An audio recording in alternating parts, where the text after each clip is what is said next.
शरणं प्रपद्ये. अध्याय 15. बंगारप्पा सुंदरराम शर्मा वृत्तांत. मी शंकर भट्ट श्री दत्तानंदांकडून परवानगी घेऊन प्रवासास सुरुवात केली. रस्त्यानं जाताना मला तहान लागली आणि मी जवळच्या एका विहिरी जवळ गेलो. पाणी काढण्यासाठी तिथं मला एक पोहरा सुद्धा होता. मी पाणी किती आहे हे पाहावं या उद्देशाने आत डोकावलो तेव्हा मला एक विचित्र दृश्य दिसलं. विहिरीच्या आतल्या बाजूस असलेल्या झाडाच्या फांदीला धरून एक व्यक्ती वर खाली कोलांटी उड्या घेत होती. त्या अपरिचित व्यक्तीनं माझ्याकडे मोठ्या प्रेमपूर्ण नजरेनं पाहिलं आणि म्हणाला, अरे शंकर भट्टा. मला आश्चर्य वाटलं. माझं नाव त्याला कसं कळलं असेल? मी त्याला उत्सुकतावश विचारलं, आपणास माझं नाव कसं कळालं? तो अपरिचित गृहस्थ म्हणाला, नुसतं नावच नाही तर तू श्रीपाद प्रभूंचा भक्त आहेस आणि त्यांच्या भेटीसाठी कुरुगड्डेस जात आहेस हे सुद्धा मी जाणतो. तुला भेटण्यासाठीच मी तुझी वाट पाहते. त्याला कसं बाहेर काढावं या विचारात मी होतो. माझ्या हातातील दोरी मजबूत नव्हती.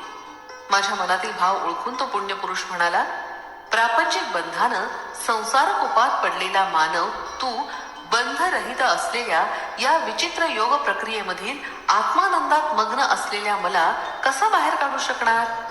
माझा मीच उठेल. आपल्याला शक्ती कमी पडल्यास श्रीपाद प्रभू करुणेनं शक्तीचा अनुग्रह करतात. असं म्हटल्यानंतर निमिषार्धात तो माझ्या शेजारी उभा होता. मी संभ्रमित झालो. तो म्हणाला, माझं नाव बंगारप्पा. तू तहानलेला दिसतोयस. मी तुझी तहान भागवतो. असं म्हणून त्यानं त्या पोहऱ्यानं भराभर पाणी काढलं आणि तो स्वतःच ते पाणी गटागटा प्यायला. परंतु आश्चर्य असं की पाणी तो प्याला पण तहान मात्र माझी भागली. ह्याचं मला आश्चर्य वाटलं. नंतर आम्ही दोघांनी प्रवास प्रारंभ केला. त्यानं बोलण्यास सुरुवात केली. मी स्वर्णकार कुटुंबातील आहे. मी मंत्रतंत्रामध्ये प्रावीण्य मिळवलं होतं. माझ्या मंत्राच्या सामर्थ्यानं नावडत्या व्यक्तीस मारून टाकण्याची विद्या सुद्धा मला अवगत होती. भूत प्रेत पिशाच यांच्या सहवासात सुद्धा मी राहिलो होतो. माझं नुसतं नाव ऐकून लोक घाबरत. ज्या गावात मी जाई तेथील लोक मी भूत प्रेतांचे प्रयोग करू नये म्हणून मला विपुल धन आणून देत. माझ्या चेहऱ्यावरील साधारण मनुष्यांच्या चेहऱ्यावर दिसणारी प्रसन्न कळा लोक पाहून भूत प्रेतांची असलेली विकृत कळा, क्रूर स्वभाव माझ्या चेहऱ्यावर दिसू लागला. माझ्या संचारामध्ये एकदा पूर्व पुण्याईनं पिठिकापुरम लागलं. श्री दत्त प्रभूंच्या अवतारामधील पवित्र अशा नगरीत क्षुद्र असलेल्या कुंतत्राला परस्पर कलहाला काही कमी नव्हतं. श्री बापनार्युलू आणि श्रीपादांविषयी अनेक चित्रविचित्र गोष्टी मी कर्णोपकर्णी ऐकल्या होत्या. मी सर्वात प्रथम बापनार्युलूंना मारून टाकावा असा विचार केला. मी एका ओढ्याजवळ जाऊन ओंजळीनं पाणी पित होतो. मला मनुष्याला मारण्याच्या अनेक विद्यांचं ज्ञान होतं. त्यापैकी एक ज्या व्यक्तीचा अंत करायचा तिचं ध्यान करून पाणी प्यायलं तर ते पाणी त्या व्यक्तीच्या पोटात जात असे. मी त्या ओढ्यातील पाणी पित असताना श्रीपाद प्रभू बापनार्यांच्या जवळ होते. श्रीपाद प्रेमानं बापनार्युलूच्या पोटावरून हात फिरवत तेव्हा ताबडतोब ते पाणी उडून जाईल. मी पाणी पिऊन पिऊन थकलो परंतु बापनार्युलूंवर त्याचा काहीच अनिष्ट परिणाम न होता ते पूर्वीसारखे सुरक्षितच राहिले. माझी विद्या का फळाली नाही याचं दुःख झालं मला. श्रीपाद प्रभूंची क्षुद्रोपासका शिक्षा. मला एक सर्पमंत्र येत होता. त्या मंत्राच्या योगानं इच्छित व्यक्तीच्या घरी सर्प जाऊन दंश करीत असे. मी बापनार्युलूचं ध्यान करून तो मंत्र उच्चारण केला. अनेक सर्प बापनार्युलूच्या घरी गेले आणि घरी असलेल्या एका वेलावर पडवळाप्रमाणे लोंबकाळू लागले. परंतु ते बापनार्युलूंना काहीच करू शकले नाही. 2 मुहूर्तांचा काळ झाल्यावर ते जिथून आले होते तिथे निघून गेले. माझा दुसरा प्रयत्न सुद्धा फसला होता. माझ्या अंकित असलेले भूतप्रेत बापनार्युलूंच्या घराजवळ सुद्धा फिरकू शकत नाही. हा सर्व श्रीपाद प्रभूंच्या लीलांचा चमत्कार असल्याचं मला कळून चुकलं. एवढं झालं तरी माझी राक्षसी प्रवृत्ती काही कमी झाली नाही. मी स्मशानात जाऊन श्रीपादांची कणिकेची बाहुली करून त्याला 32 जागी 32 सुया टोचल्या. या मारण प्रक्रियेत श्रीपादांच्या शरीरास 32 ठिकाणी जखमा व्हाव्यात एवढीच नाही तर त्या सुयात रवरूप होऊन त्यांच्या शरीरात विषाचा फैलाव होऊन त्यांना त्यांचा अंत व्हावा असा माझा दुष्टवेध होता. परंतु हा प्रयत्न सुद्धा फसला. एका रात्रीच्या वेळी माझ्या शरीरात पाणी भरत असल्याचं मला जाणवलं. त्यानं मला प्राणांतिक वेदना होऊ लागल्या. बापनार्युलूंच्या घरी सोडलेले सर्व सर्प माझ्याकडेच येऊन मलाच दंश करू लागले. श्रीपादांच्या पिठाच्या बाहुलीला ज्या ज्या ठिकाणी सुया टोचवल्या होत्या त्या त्या ठिकाणी मला असह्य वेदना होऊ लागल्या. नरक यातनांचा अनुभव होऊ लागला. मी श्रीपाद वल्लभना मनापासून अंतर्मनानं शरण गेलो. माझ्या अंतर्दृष्टीला श्रीपाद प्रभूंचं दर्शन झालं. ते म्हणाले, बंगारप्पा, तू केलेल्या महापापाला अनेक वर्ष इहलोकात दुःख भोगल्यानंतर नरकात सुद्धा दुःखाचा अनुभव घ्यावा लागला असता. परंतु मी तुझ्यावर कृपा करून या एका रात्रीत झालेल्या यातनांद्वारे कर्माचा नाश करत आहे. तुझ्या सर्व क्षुद्र विद्यांचा सुद्धा नाश करत आहे. तरी पण कोणी तहानेनं व्याकुळ झालेला माणूस तुझ्या अंतर्दृष्टीस दिसल्यास तू स्वतः पाणी पिऊन त्याची तहान भागवू शकशील. कोलांटी खात झुलणं ही एक योग प्रक्रिया आहे. त्याचा अभ्यास करून तू आनंदाची प्राप्ती करून घेशील. आजपासून सात्विक प्रवृत्तीचा स्वीकार करून जगशील. माझ्या मात्या पित्यांच्या घरी किंवा श्री बापनारेलूंच्या घरात पाय ठेवण्यास सुद्धा बहुजन्माचं पुण्य असावं लागतं. तुला या जन्मात तरी तसं भाग्य नाही. जीवन देणारा परमेश्वर आहे म्हणून प्राण काढून घेण्याचा अधिकार सुद्धा त्याचाच आहे. माता पिता जन्मदाते असल्यानं परमपूज्य असतात. त्यांचा वृद्धापकाळात अनादर करणाऱ्यांकडे माझा कृपा कटाक्ष नसतो. तू आपल्या क्षुद्र विद्येनं कितीतरी निष्पाप लोकांना अकाली मृत्यू दिलास. त्या पापाचं फळ तुला शंकर भट्ट नावाच्या कन्नड ब्राह्मणाची भेट होईपर्यंत राहील. नंतर निशेष होईल. तो शंकर भट्ट माझं चरित्र लिहील असं श्रीपाद प्रभू मला म्हणाले होते. ही घटना घडली तेव्हा श्रीपादांचं वय 7-8 वर्षाचं होतं. त्या दिवसापासून मी तुझी वाट पाहतोय. आज माझा चांगला दिवस आहे असं बंगरप्पा म्हणाले. ही घटना गोंधळात टाकणारी होती. नंतर मी असमंजसपणे म्हणालो, तुम्ही पाणी प्यायलं तर दुसऱ्याची तहान कशी भागते, यात मर्म काय? त्यावर बंगरप्पा म्हणाले, एका योग प्रक्रियेनं मी इतर जीवांच्या प्राणमय शक्तीमध्ये अनुसंधान साधतो. त्याद्वारे हे तादात्म्य भावनेनं साध्य होतं. रामायणकाली किष्किंधा नगरीचा वानर राजा वाली याच एका योग प्रक्रियेद्वारे त्याच्या समोर युद्धास असलेल्या योद्ध्याच्या शक्तीच्या दुप्पट शक्ती प्राप्त होत असे. या कारणानंच श्रीरामानं झाडाच्या मागे लपून त्याचा वध केला होता. विश्वामित्र महर्षींनी राम लक्ष्मणांना बला अतिबला नावाच्या 2 अत्यंत पवित्र मंत्रांचा उपदेश केला होता. या मंत्रातील स्पंदनाच्या प्रभावानं प्राणशक्तीची सिद्धी करता येते. मानवाच्या शरीराच्या शुद्धीक्रमाच्या 12 अवस्था आहेत. श्रीरामांचा देह 12व्या अवस्थेत होता. श्रीपादांचा देह सुद्धा 12व्या अवस्थेत असल्यानं त्यांच्यातील अनंत शक्ती, अनंत ज्ञान, अनंत व्यापकत्व सहज सिद्ध असं आहे. साधन मार्गातील 7 भूमिकांचा विचार. मानव त्याच्या विकासात सप्त भूमिकेत असतो. पहिल्या भूमिकेत स्थूल देहेंद्रिय, सूक्ष्म देहेंद्रिय एकाच वेळी उपयोगात आणू शकतो. दुसऱ्या भूमिकेत सूक्ष्म देहेंद्रियाच्या आधारे सूक्ष्म प्रपंच अनुभवत छोटे छोटे चमत्कार करण्याचे सामर्थ्य प्राप्त होते. तिसऱ्या भूमिकेत सूक्ष्म शरीराच्या द्वारे दूर प्रयाण करू शकतो. तिसऱ्या व चौथ्या भूमिकांच्या मध्ये वशीकरण केंद्र असतं. वशीकरणात असताना ज्या स्थितीत असतो त्याच स्थितीत आपण राहतो. गौतम ऋषींनी अहल्यास शाप दिला तेव्हा ती आश्चर्यचकित झाली. तिला आपण शील चैतन्यात आहोत असा दृढ विश्वास होता. ती श्रीरामांच्या दर्शनापर्यंत त्याच स्थितीत राहिली. अहिल्याचं शरीर शिला स्थितीत गेलं होतं, तसंच तिचं मन त्या स्थितीत गेलं होतं. म्हणजे तिसऱ्या आणि चौथ्या भूमिकेच्या मध्येच असलेल्या वशीकरण केंद्रात ती राहिली. श्रीरामांची पायधूळ लागताच तिचं मनोपुष्प विकसित झालं आणि ती स्वतःच्या सहज स्थितीत आली. चौथ्या भूमिकेला पोचलेल्या आत्म्याला अतिशय विस्तारित योग शक्ती लाभते. यासाठी आपल्या योग्य शक्तींचा लोककल्याणार्थ अंतरात्म्याच्या बोधातून विनियोग केला तर उच्च स्थिती प्राप्त होते. परंतु पाप कार्याला निमित्त होणारे तुच्छ स्वार्थ प्रयोजकांसाठी ही शक्ती वापरली तर पतन अवस्थेला जाऊन शिला चैतन्यात पडण्याची भीती असते. त्यानंतर अनेक हजारो जन्मानंतर मानव जन्माला येता येतं. 5व्या भूमिकेवर असलेले साधक संकल्पज्ञानी असतात. 6व्या भूमिकेवरील साधक भावज्ञानी असतात. संकल्पज्ञानी साधक दैवी साक्षात्काराबरोबर प्रापंचिक कार्यकलाप सुद्धा चालवतात. भवज्ञानी साधकांचा प्रापंचिक कार्यकलापाचा ध्यास फार कमी असतो. 7व्या भूमिकेतील साधक परमात्म्याच्या जवळ असलेल्या ज्ञानाची प्राप्ती करून घेऊ शकतात. अवतारी पुरुष आणि साधकातील भेद. बंगरप्पांनी सांगितलेल्या गोष्टी ऐकल्यावर माझ्या मनात काही संदेह निर्माण झाले.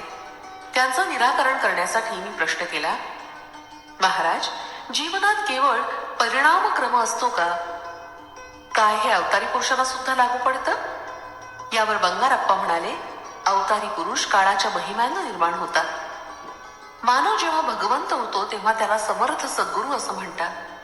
देव मानव रूपात आले तर त्याला अवतारी पुरुष म्हणतात. मत्स्य पाण्यात वेगानं पोहू शकतो.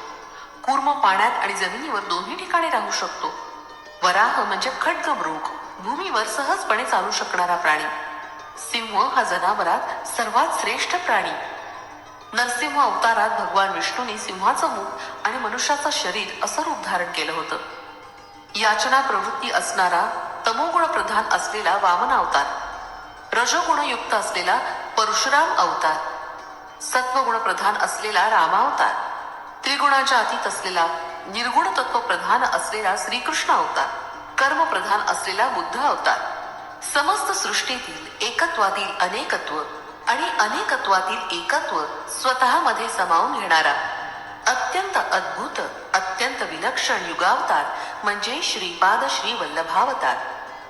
श्रीपाद प्रभूंशी ऋणानुबंधन असलेले योग संप्रदाय, मत, धर्म नाहीतच.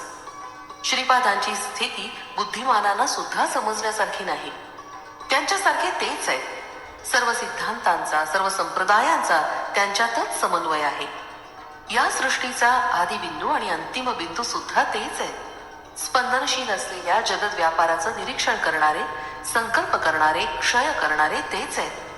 हे गूढ असं देवाचं रहस्य आहे.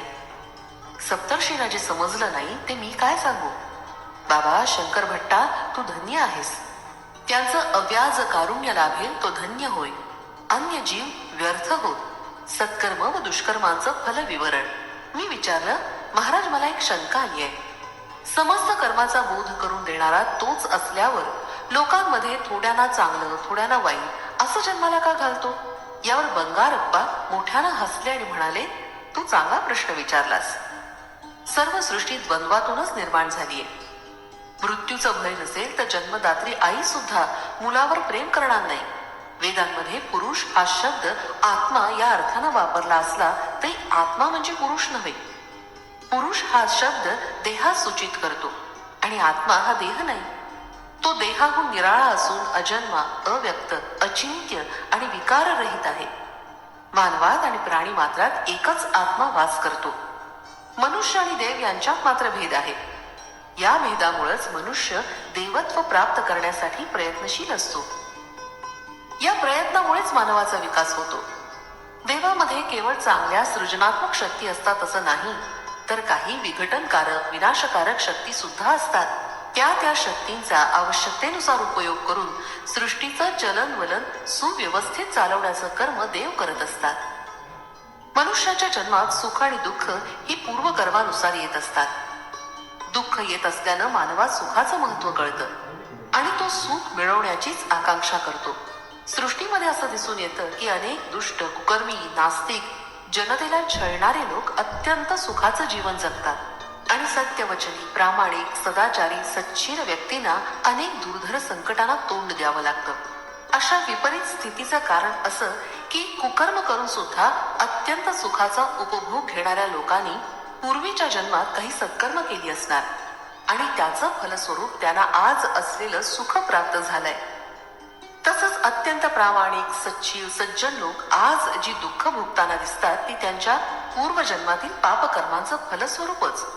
मनुष्यास आपल्या पाप अथवा पुण्याचं फळ तत्काळ मिळत नाही, त्यास काही वेळ लागतो. परंतु पाप किंवा पुण्य अत्यंत तीव्र स्वरूपाचं असल्यास त्याचं फळ लवकर मिळतं. चांगलं अथवा वाईट कर्म करणं मानवाच्या हाती असतं. समाजात अधर्माची वाढ होऊन दुष्ट, दुराचारी लोकांकडून सज्जनांचा, संतांचा छळ होऊ लागतो. त्यावेळी भगवान सगुण रूपात अवतार घेऊन पापी, दुराचारी लोकांचा नाश करून धर्माचं, संत सज्जनांचं रक्षण करतात. हजारो वर्षांपासून आकाशात तारे, ग्रह चांदण्या होत्या, परंतु त्या सध्याप्रमाणे सुव्यवस्थित नव्हत्या. कालांतरानं या तारामंडलातील अनेक तारे खाली पडून त्यांचं दगडात रूपांतर झालं. अनेक ग्रह एकमेकात मिसळून गेले. पृथ्वीसह सारे ग्रह सूर्याभोवती परिभ्रमण करतात.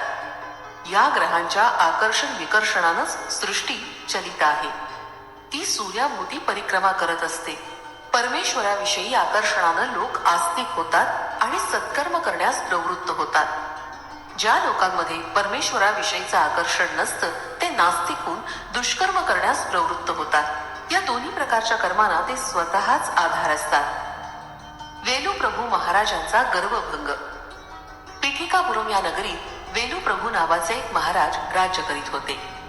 ते वेश बदलून नगरात फिरून प्रजेची स्थिती अवलोकन करीत. एकदा त्यांना श्रीपाद श्री वल्लभांना भेटण्याची इच्छा झाली.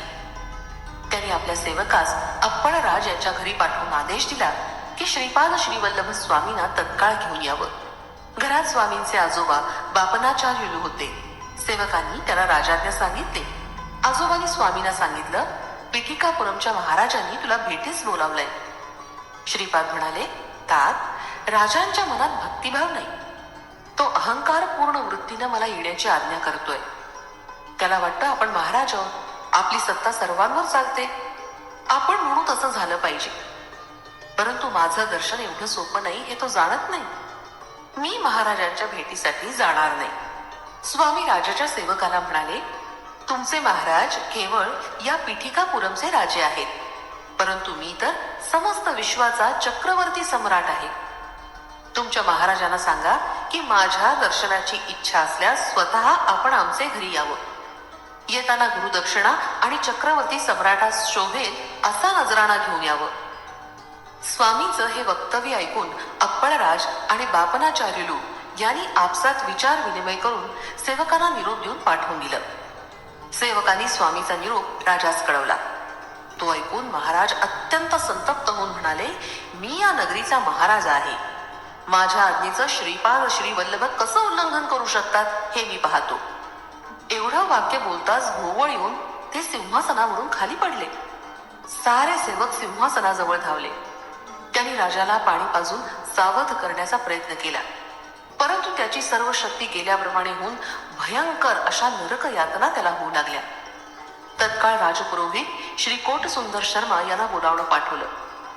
त्यांनी महाराजांची परिस्थिती पाहून स्वतः श्री दत्तात्रेयांची श्रद्धा भावानं पूजा करून तीर्थप्रसाद महाराजांना आणून दिला आणि विभूती कपाळी लावली. राजपुरोहित म्हणाले, पाहिलात ना माझ्या अर्चनेचा परिणाम. आपण श्रीपाद श्री वल्लभांच्या दर्शनाची इच्छा केली ती व्यर्थ आहे, कारण ते स्वतःच श्री दत्त प्रभूंचे अवतार आहेत. त्यांच्या पूजेनं लहान सहान सिद्धी प्राप्त होतात. बापनाचार्युलूंना सुद्धा त्यांच्यामुळेच मंत्रसिद्धी प्राप्त झालीये. श्री व्यंकटशास्त्री हा धूर्त वैश्य स्वामींना अनेक सिद्धी प्राप्त आहेत असा प्रचार करीत असतो. महाराज, आपण बलवान असलात तरी श्री स्वामींना बांधून आणणं योग्य नाही, ते आपल्या फायद्याचं नाही. महाराज राजपुरोहिताला म्हणाले, श्रीपाद श्री वल्लभांनी काही दुष्ट शक्तींचा उपयोग करून आम्हाला त्रस्त केलंय. यावर काही उपाय सुचवावा.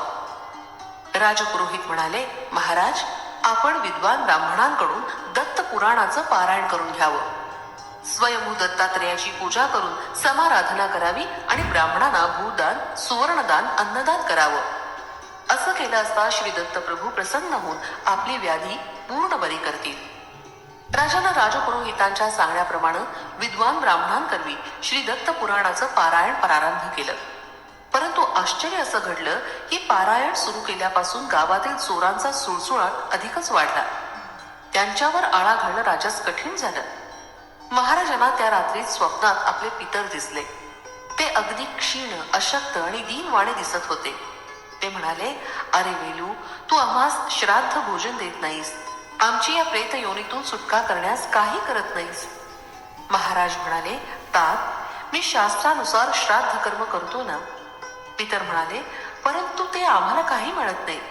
ब्राह्मण मात्र खाऊन पुष्ट होत आहे. राजाना आणि ब्राह्मणाने दोघांनी श्रद्धायुक्त अंतःकरणानं मंत्रोच्चारासह श्राद्ध कर्म केल्यास आम्हाला त्याची प्राप्ती होईल. पितरांच्या वक्तव्यानं राजास रात्री निद्रा सुद्धा आली नाही. याच वेळी त्याची उपवर सुंदर अशी कन्या भूतबाधेनं पीडित होऊन केस मोकळे सोडून विकट हास्य करीत घरातील सर्व वस्तू रागानं घराबाहेर फेकू लागली. ती जेवायला बसली की अन्नात किडे दिसत आणि ती ते अन्न फेकून देईल. तिच्या अंगावरील कपड्यांना एकदम आग लागेल. अशा प्रकारे महाराजांना सर्व बाजूनी संकटाने घेरलं. त्यांची स्थिती अत्यंत दयनीय झाली. राजा सहाय्य करणाऱ्या राजपुरोहिताची स्थिती सुद्धा अत्यंत शोचनीय झाली होती. त्याची सौम्य सोज्वळ स्वभावाची पत्नी एकाएकी अत्यंत क्रोधित स्वभावाची होऊन पतीच्या शिरावरच भांडे आपटू लागली. त्याच्या मुलानं प्रत्यक्ष राजपुरोहितालाच दोरखंडानं घरातील एका खांबास बांधून ठेवलं. त्यांना जेव्हा भूक लागली तेव्हा त्याच्या समोर एक गवताचा भारा ठेवून तो न खाल्ल्यास पोळविण्यास सुरुवात केली. पारायणासाठी निवडलेले ब्राह्मण पारायण संपवून जेवण करून घरी येताच त्यांच्या घरी धुमाकूळ घालणारी भूतप्रेत दिसत होती. ती पाहून बिचारे ब्राह्मण अगदी घाबरून जात. ती भूत ब्राह्मणांना म्हणत, तुमच्या महाराजांनी असंख्य पाप केली. आम्हाला आमच्या पतीपासून दूर करून आतोनात छळ केला. तुम्ही राजानं वाम मार्गानं मिळवलेलं धन दान रूपात घेतलं, त्यामुळे आम्ही तुम्हाला त्रास देत आहोत. ही सर्व परिस्थिती पाहून ब्राह्मण, राजपुरोहित आणि स्वतः महाराज अगदी घाबरून गेले. त्यांना यातून सुटका कशी करून घ्यावी हे कळेना. अत्यंत भयभीत होऊन महाराज राजपुरोहितांना म्हणाले, दत्त पुराणाच्या पारायणामुळे सर्व दुःख नाहीशी होऊन सुख प्राप्ती होईल असं वाटलं होतं, परंतु सारं काही विपरीतच घडलं. त्यांना आता श्रीपाद श्रीवल्लभ स्वामीच्या सामर्थ्याची कल्पना आली आणि आपण केलेल्या करणीवर पश्चाताप झाला. महाराज राजपुरोहित आणि ब्राह्मणास घेऊन श्री स्वामीच्या दर्शनास गेले. ते सर्वजण स्वामींना शरण गेले आणि क्षमा याचना केली. क्षमाशील दयाघन अशा श्रीपाद राजांनी मोठ्या उदार अंतःकरणानं त्यांचे अपराध क्षमा केले. ते म्हणाले, या सृष्टीमध्ये प्रत्येक जण हा सेवकच असतो. मी जेव्हा प्रसन्न होतो तेव्हा त्या सेवकाला सेवेचं जास्तीत जास्त फळ प्रदान करतो, परंतु अप्रसन्न झाल्यास सेवेचं अगदी कमीत कमी फळ देतो. मंदिरातील स्वयंभू दत्त मीच आहे. कालाग्नी रूपात असलेलं ते दत्त रूप माझंच आहे. मी जीवांच्या उद्धारासाठी या श्रीपाद श्रीवल्लभ रूपात अवतरलोय. श्रद्धायुक्त अंतःकरणानं माझी भक्ती केल्यास मी प्रसन्न होतो. माझे आई वडील सौ सुमती आणि श्री अप्पळराज हे प्रत्यक्ष श्री लक्ष्मी आणि भगवान विष्णूच आहेत. माझे आजोबा एका जन्मामध्ये लाभार महर्षी होते. माझा जन्म गणेश चतुर्थीस झाला. मी पुढील नरसिंह सरस्वतीच्या अवतारात माझे आजोबा श्री बापनाचार्युलूंसारखा दिसेल. मी त्या अवतारात जेव्हा गंधर्वपूर या क्षेत्री निवास करीन त्यावेळी भूतप्रेतांची त्यांच्या योनीतून सुटका करीन. विपुल धन, दौलत, शक्ती सामर्थ्य असले तरी त्याचा गर्व करू नये. संपत्ती ही सत्य मार्गाने मिळवलेली असावी, वाम मार्गाने मिळवलेली नसावी. वाम मार्गाने मिळवलेली संपत्ती दुःख, क्लेश, अशांती, वैमनस्य, आपपर भावासच कारणीभूत होते. प्रत्येकाच्या पाप पुण्याचा हिशोब चित्रगुप्ताकडे असतो. तुमचं पाप नष्ट होण्यासाठी मला शरण येऊन आर्तभावानं श्रीपाद श्रीवल्लभा दत्तात्रेया दिगंबरा अशी हाक मारल्यास मी तुमच्या सर्व पापाचं दहन करून तुम्हास पुण्यात्मा करीन. हे महाराजा, तू सत्य असलेलं असत्य सांगितलंस आणि असत्य असलेलं सत्य प्रतिपादन केलंस, त्यामुळे तुला इतक्या संकटांना तोंड द्यावं लागलं. श्रीपाद श्रीवल्लभांचा योग्य सन्मान न करता त्यांची निंदा केल्यानं श्री दत्त पुराण या ग्रंथाचं पारायण करून सुद्धा त्याचं फळ न मिळता नुसती संकटच झेलावी लागली. श्री दत्त प्रभू स्वतः श्रीपाद श्रीवल्लभच आहेत हे त्रिवार सत्य आहे. श्रीपाद श्रीवल्लभांचा जय जयकार असो. फलश्रुती: अकारण कलह निवारण, पूर्वजन्मकृत दोष निवारण,